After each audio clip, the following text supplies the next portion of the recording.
This is probably the best animation I've ever seen. I need to use this somehow.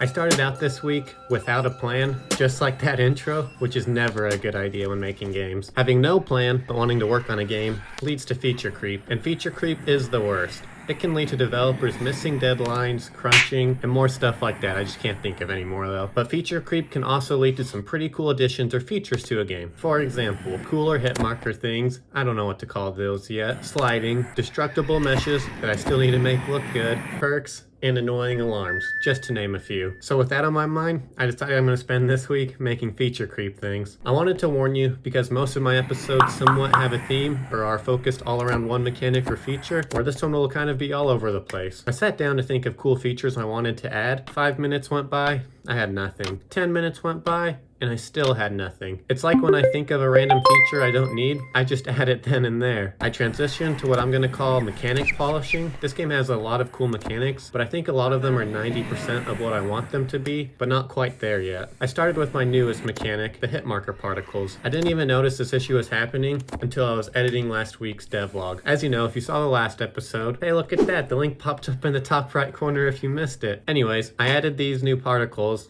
and what is supposed to happen is the code picks one color from each particle and shows it for half a second. What ended up happening instead was it was cycling between all 4 colors in the half second. This was priority number 1 this week. So 3 minutes later, I figured it out. The color over life was changing in the color over life section. Who would have guessed that? Next was the Blowgun waypoint. A couple episodes ago, I ended up having to make this waypoint a cube rather than a plane.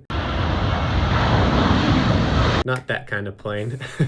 Reusing bad jokes. I'm a comedic genius. I had the biggest I'm an idiot moment, the biggest duh moment, the biggest what am I thinking moment. Before the plane, nope, not gonna do that joke again. Before the plane, when I tried to have it face the player, it was doing this. I was able to figure out all by myself, like the big boy I am, that I can just rotate the plane in the blueprint so that it will work. A quick 90-degree rotation, and now it faces the player. Then I also made it so it doesn't disappear until the blowgun is picked up, rather than when the player gets close to it. Moving on, the next task to work on was the minimap. This is more of a bug than polishing a mechanic. When you killed a zombie, another zombie icon would appear on the minimap, always in the same spot, and it wouldn't ever go away. So I decided to investigate this mysterious zombie appearing. I slid out the second story and walked over to the enemy icon.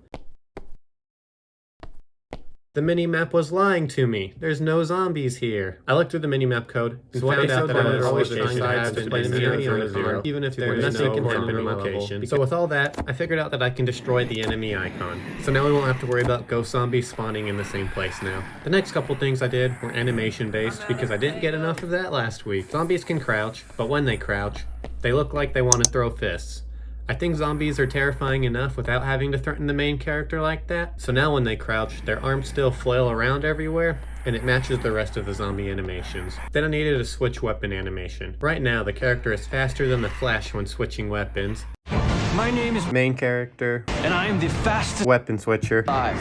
I didn't have a switching weapon animation, so I went to Mixamo to find one. On Mixamo, I found the perfect switch weapon animation. I imported my character to make sure it would look right, and here it is. I think it really shows how happy he is about switching weapons. Just don't look too closely at his eyes because he's definitely dead on the inside. Now that I have the perfect animation, I need to implement it. I had to add in a new animation state and do all that fun stuff. I won't bore you with that though, but here's the end result. Sadly, we can't see our character jump for joy when he reloads, but we know it's there. Another reason I chose this for the weapon switch animation is that it will work for switching with any weapon I add later on. And speaking of switching weapons, I also made it to where if you only have one gun picked up, so the blowgun, you can't switch to the empty hands. Finally, the last thing I changed was the vignette. And if you don't know what that is, like I didn't at first, it's just a damage effect. I think this damage effect is too strong right now, and no longer fits my art style. I have approximately no drawing skills, so this is way too complicated now. I decided to put the Sean specialty on it. I exported it to Photoshop, stared at it for a few minutes, and decided the best way to simplify it is to make the whole vignette a solid red and then turn the opacity down. So after some opacity tweaking, this is what the new damage effect looks like. That is it for this devlog.